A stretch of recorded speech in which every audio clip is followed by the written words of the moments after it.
folks, welcome back to the 74 Challenger restoration. Okay, we're going to tackle something fun this episode, something that doesn't involve rust removal. We are going to fabricate some subframe connectors so we can connect these two subframes. Now, you can buy these online from a company, but I decided I'm going to take a try myself and make them. So I sourced some 2.5 inch square tubing, 1/8 of an inch thick.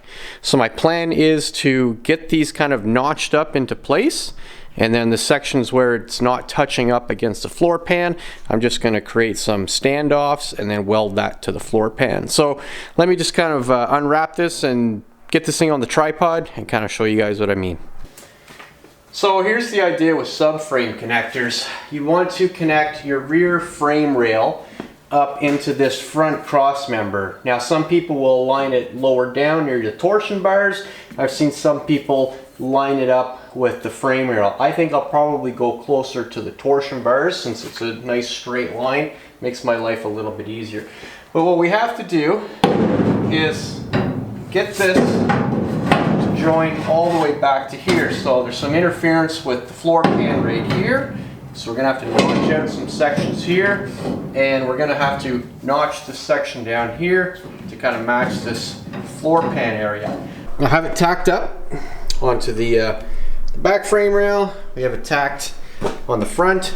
I measured the distance. We've got 9 inches, so it's level or parallel with the sill. What I'm going to do now is just take a marker, and I'm just going to kind of walk it along, do that scribe trick, so we get the profile onto here.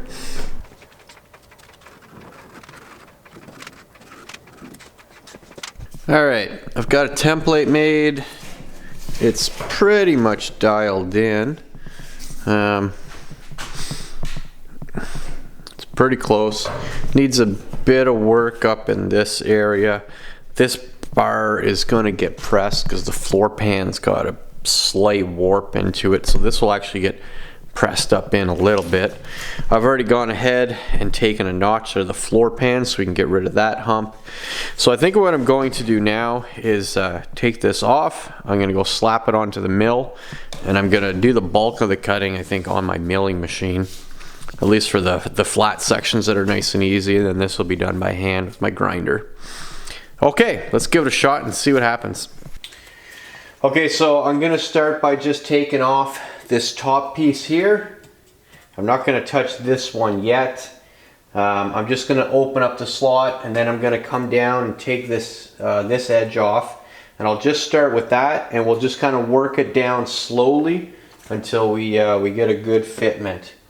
So we're going to bolt this to the mill, and I'll throw my rougher end mill on, and we'll just buzz this section out nice and quick. I could do this with the with my angle grinder, but I figure I'll just do it on the mill.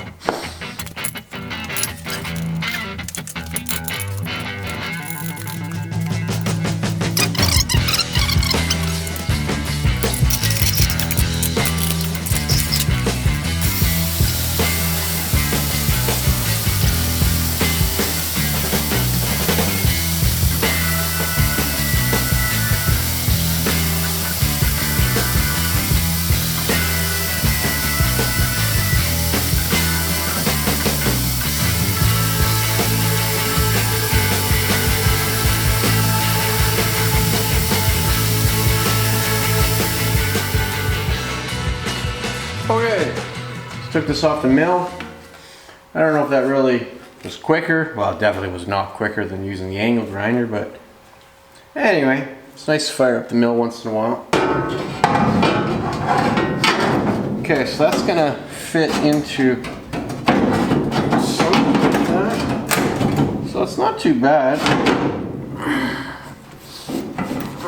I just need to clean up a couple little spots right here. That'll fit in pretty good. I need to flatten these ridges down, and then we'll have to press that up good and snug into the back here, but it's fitting pretty good. I'm happy with that. So I'll clean that up with the grinder and line it up, and I might even get this tacked in tonight. Okay, here's my plan of attack. I'm going to take this. We're going to put it into place. I'm going to clamp that end down nice and snug so it doesn't move. We're going to tack the front in place. Then we're going to spin the car back around because I need to get onto this end with a jack and a sledgehammer on top so we can make these two pieces join up together. There's a lot of give here. And it's hard to show everything with one hand, but anyway, we're going to tack it in place just on the front, and then we can put some weight on this back and push it up where it needs to be. The gap up in here isn't terrible. I tried to flatten those ridges as best I can.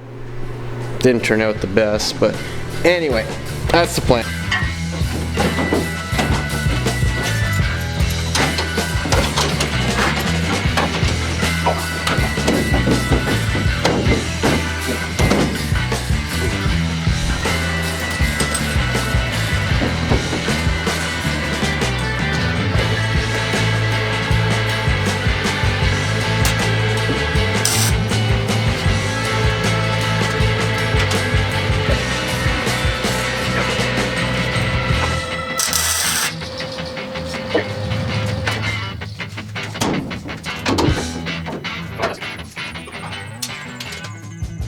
Alright, and this is how I drop it down.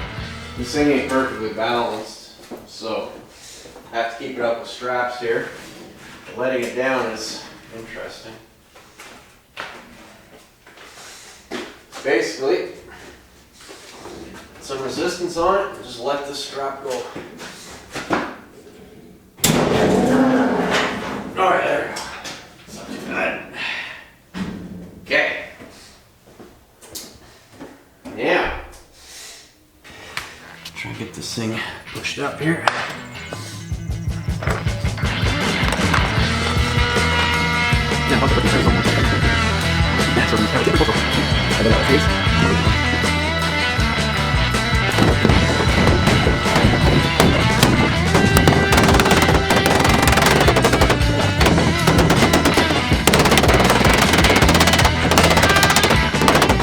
think what I'll do now is just tap that in a few spots.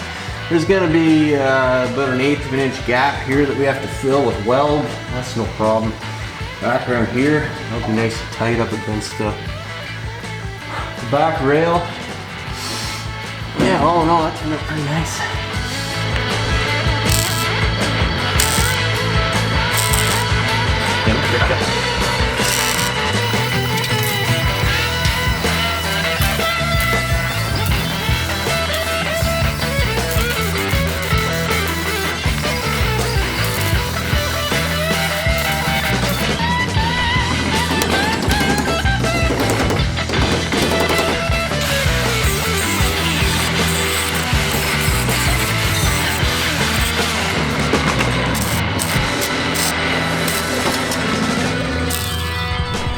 Alright, those welds turned out very nice. It's always easy when you're welding thick gauge steel like that.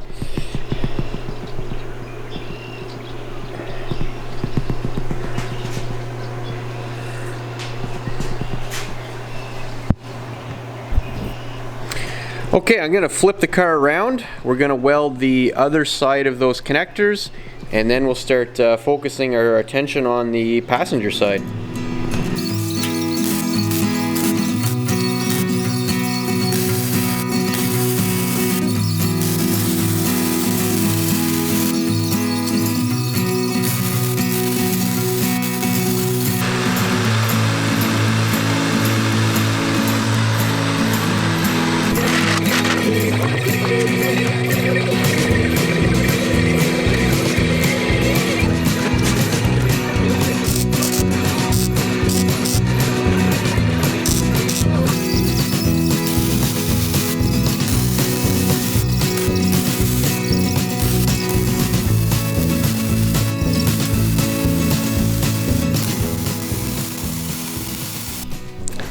Just finished welding up the passenger side subframe connector.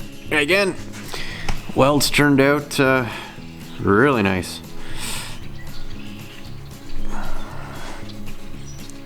Yep. Happy with how this whole thing turned out. Has a nice little profile. I was originally thinking about adding bracing to go up to the floor pan for this front section, but I think this is pretty beefy enough. I can't see that adding much extra strength. The top of this piece here on the tubing is still connected, so it's boxed in there. So yeah, pretty happy with how that turned out. Alright, thanks for tuning in, folks. This was just a pretty quick episode here, but it's fun to do something different. You know, we're not putting on panels or fixing up rusty stuff. We're making some improvements to this old car. So thanks for tuning in. Pretty soon we're going to be sandblasting this thing. We're going to get the back part of the garage all cleaned up there. We're going to turn that into a sandblasting booth. So we're getting close, folks. We're getting close to getting this thing blasted, primed, and start working on some paint. Alright, we'll see you next time.